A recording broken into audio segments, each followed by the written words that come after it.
here it is. This is the episode that we've all been waiting for. Who killed Audrey Hildyard, former movie star turned politician turned corpse?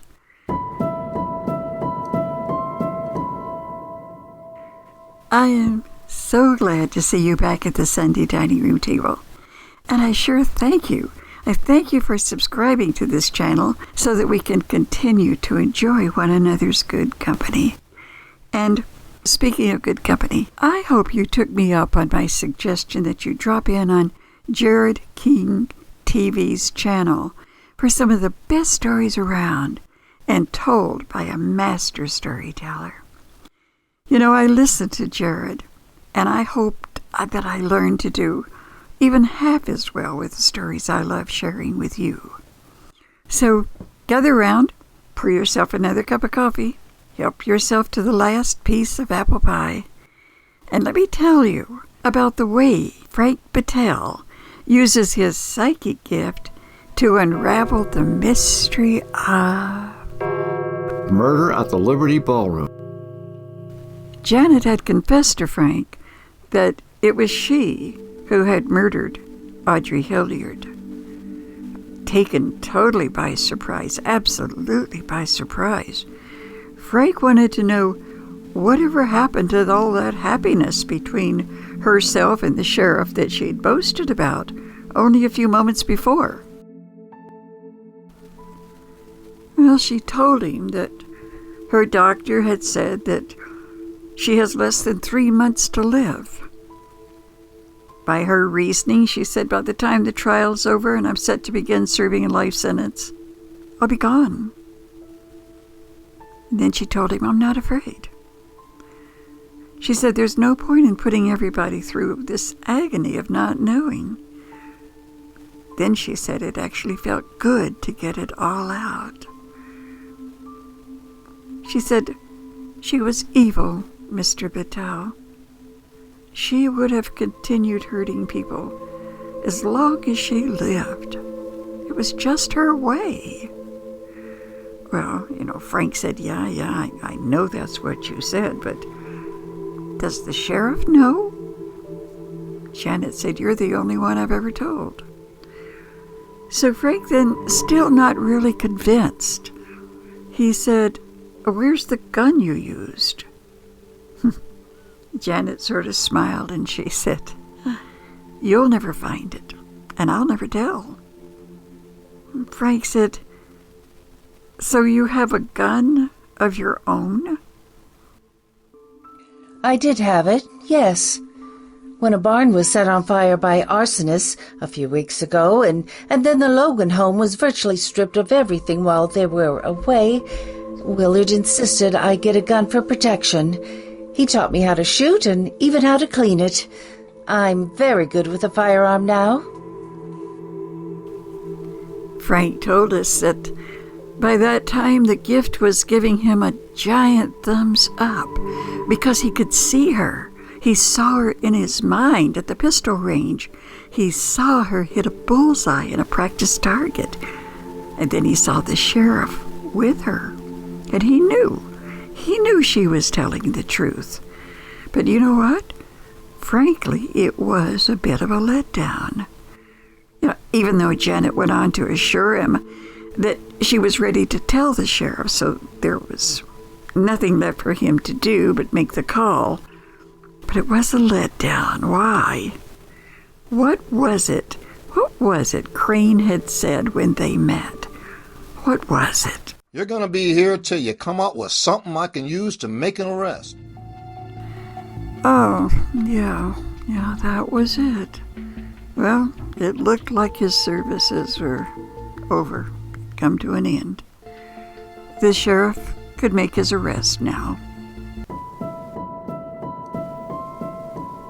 Back at the motel, Frank told us that he wrote his report, and then he turned on TV to see what the weather was going to be like for his return flight back to Tucson the next day.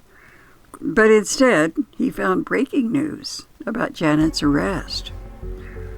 So he watched it and took a shower, wrapped himself in a towel, and then he lay across the bed in the darkness, And that's when he began to stew, because the case was too simple for such a complex beginning. It just unraveled too easily, and that was bothering him.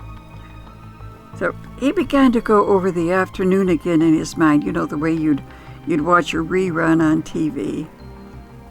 And he was thinking how it had taken the sheriff maybe 20 minutes to get to Janet's place in Pioneer Village. And he assumed that the sheriff took full advantage of his right not to have to honor the speed limit. He and Janet embraced when he entered the living room, and Frank noticed that neither one of them seemed embarrassed or shy about such an open display of affection. Well, since Frank had only said for him to get to Janet's place as quickly as possible, Crane had no idea of the real purpose. He probably assumed that maybe Janet had a heart attack or even worse.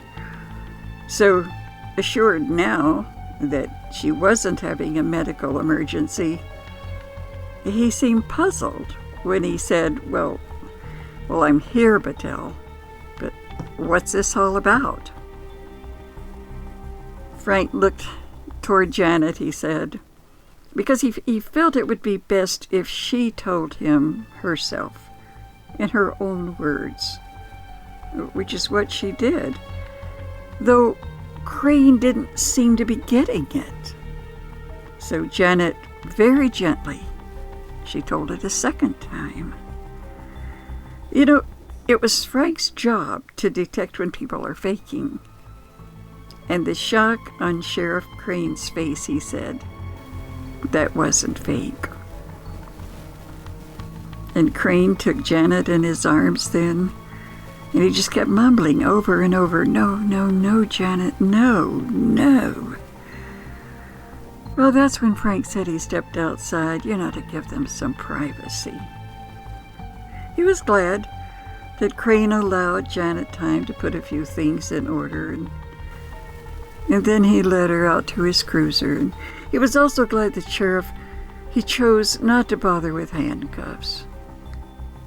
Frank told Crane that he'd stop by to drop off his report in the morning on his way to the airport, but he wasn't sure Crane even heard him. It was after midnight, and Frank was telling us how his insides were in such a knot he just could hardly breathe. Something was missing. A piece of the story had not been told. But what was it? Anyway, he said he tried to relax. He tried to let images form on their own. He'd always told us that it works better if he stops trying so hard. So his technique was to breathe in and breathe out, looking for a rhythm, He needed confirmation. He needed to let the gift take over. What happened is that he finally drifted off to sleep, no wiser than before.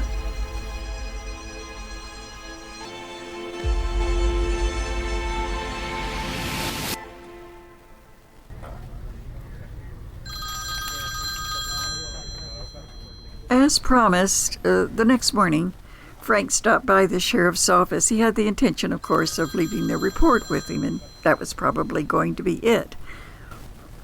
The sheriff, he looked haggard, as if some of his obnoxious bravado had actually drained out of him. And he didn't even get up when Frank came in and shut the door behind him. The sheriff just sat there, behind his desk, glum, downcast. And then he launched into details of his early morning meeting with the district attorney, who agreed that Janet should and would remain, at least for the time being, confined to a medical facility rather than a cell. Then Crane looked up at Frank, and he had on an expression that Frank couldn't even interpret. A woman's love. Hard for us guys to understand, Battelle. I could kick myself for insisting she get a gun for protection. But when those things happened in her neighborhood, I honest to God thought it's best. Crazy, isn't it? And Frank said, yeah. A lot of things are crazy about this case, Crane. For instance, let's take the funny thing that happened this morning when I turned my key in at the front desk. I took that out of my pocket, nearly burned a hole in my hand. That's how the gift works sometimes.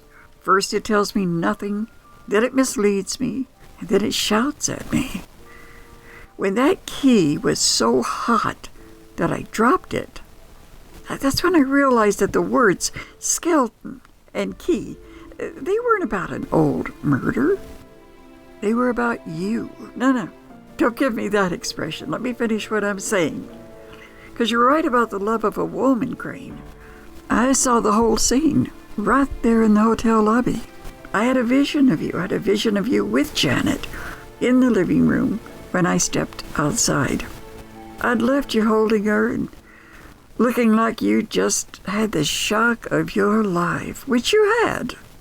You never dreamed Janet would take the blame for a murder that you committed. Don't tell me to hold it. I know what you're going to say. You'd gone to so much trouble to frame Janet, but it wasn't even necessary. She knew you killed Audrey, and she was willing to bear the responsibility. I'm telling you, just sit back down. Going to finish what I have to say. And Frank told him that in his vision, he heard every word that Janet and Crane exchanged while he was out in the front yard. No, Janet, I can't let you do this. I can't. Shh, precious. It's all right. I was so afraid her coming back would open old wounds in you, and it did. I understand why you did what you had to do. But I can't let you. Darling, my life is over. Cancer has seen to that. But you, sweetheart, you have yours ahead of you. You're important. You're the sheriff. Well, people depend on you. They trust you and they love you. I love you. Audrey was evil. She had to be destroyed. Let me do this for you, Willard. I want to do this.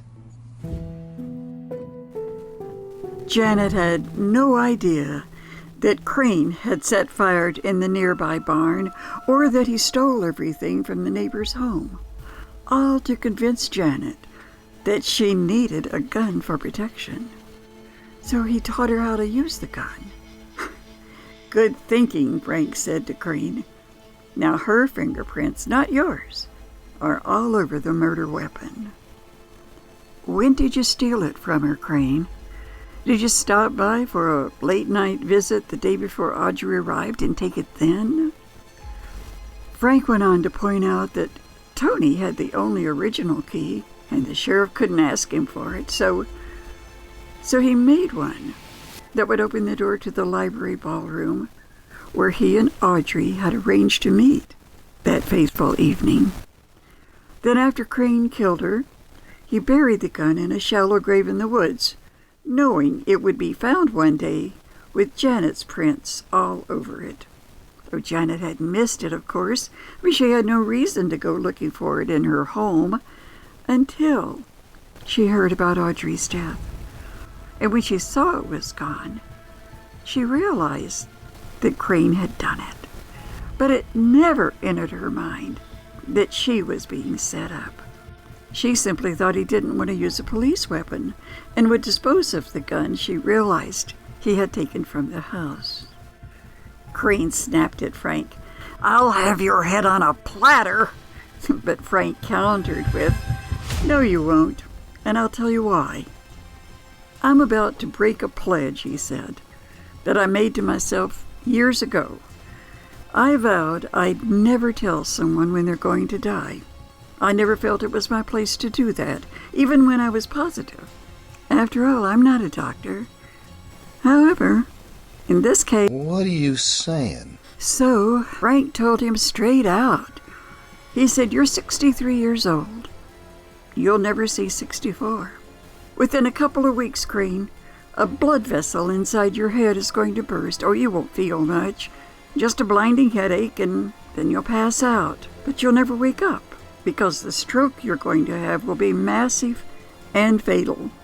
It'll be like blowing out a candle, and there's not a doctor or a hospital anywhere in this world that can do anything about it, because the aneurysm is too deep. So why don't you just tell the truth, Crane? Why don't you save Janet's name? Or go ahead, be silent, and carry your guilt to your grave." Tell me this is a sick, sadistic trick.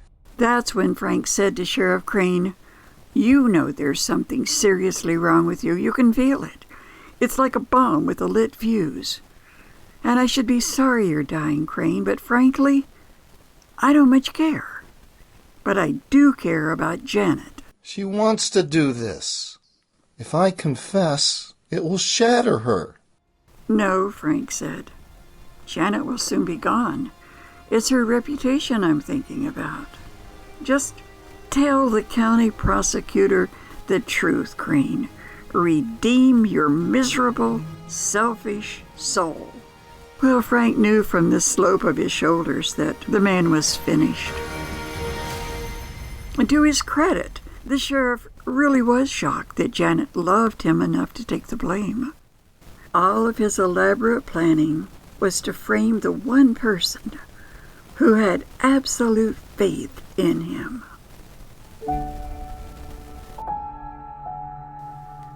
Well, Frank made the call to the DA's office, and then he walked out into the hot Kansas morning.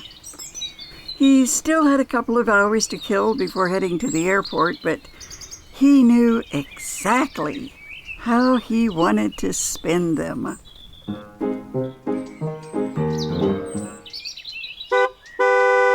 Why, hello, Frank.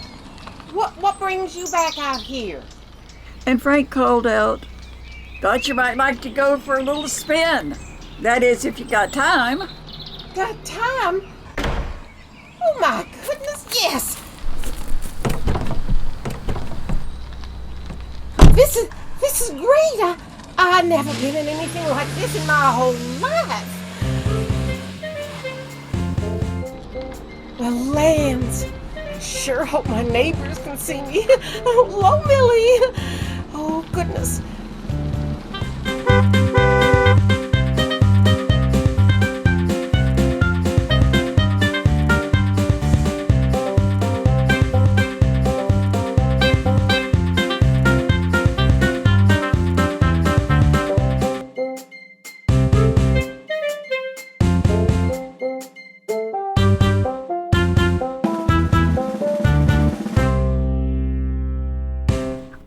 Thank you for sitting around with me on a Sunday, or whatever day it is where you are. Thank you for joining us. Thank you for subscribing. Just thank you for being here. You make everything just worthwhile. Really appreciate it. You know, that voice you hear, that deep, wonderful voice you hear at the beginning and end, that's Jack Diamond. And Jack's not at our Sunday table right now because he's a little under the weather.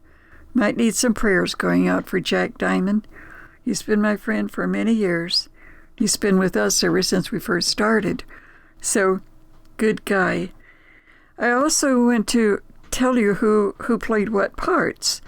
This all started, with Dennis Smirl's book. And then he let me do an adaptation, and then I ended up just telling you about it.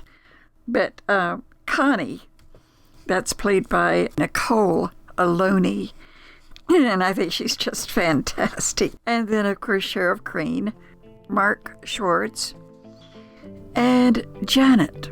Janet is played by Dawn Vesco. We want to thank everybody for that. The music, that wonderful music that makes up the score, that's a gift from Fesliyan Studios. David Fesliyan and all of the guys that are with him that are so talented. If you ever need music, go to Fesliyan Studios. They've got everything under the sun, and it's yours for free. So have a wonderful time with their music. The sound effects, those all came from Free Sound. So again, thank you so much for being around. Come back, be our guest, have a cup of coffee, fix yourself a piece of pie. We'll just sit here together and enjoy each other's company. Till next time, God bless.